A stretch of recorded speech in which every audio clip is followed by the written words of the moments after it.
सभी बहनन का हमारा नमस्कार। हम आपका आज एक बिटिया विवाह सुनावे जाते ही।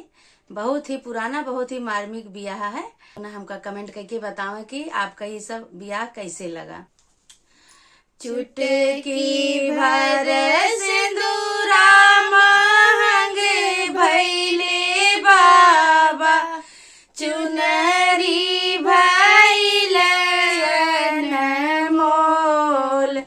चुटकी भर सिंदूरा महंगे भैले बाबा, चुनरी भैल मोल। वही रे चुनरिया के कारण बाबा छूटा है देशवा तोहार। वही रे चुनरिया के कारण बाबा छूटा है देशवा तोहार। के ताऊ दीना अन धन सुनवा, के ताऊ लहर पटोर। के ताऊ दीना आसूल घोड़वा, के ताऊ जन्म सोहाग। के ताऊ दीना अन धन सुनवा, के ताऊ लहर पटोर। के ताऊ दीना आसूल घोड़वा, के ताऊ जन्म सोहाग।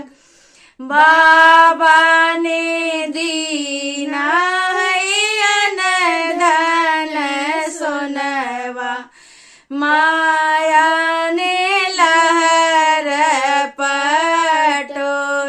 बाबा ने दीना अन धन सोनवा, माया ने लहर पटोर। भैया ने दीना आसूल घोड़वा, भाभी ने जन्म सोहाग। भैया ने दीना आसूल घोड़वा, भाभी ने जन्म सोहाग। के करे रोए से नदिया बहत है, के करे रोए से नदी नार। के करे रोए से नदिया बहत है, के करे रोए से नदी नार। के करे रोए से पटुका भी जतु है, के तो खड़ी मुस्कान।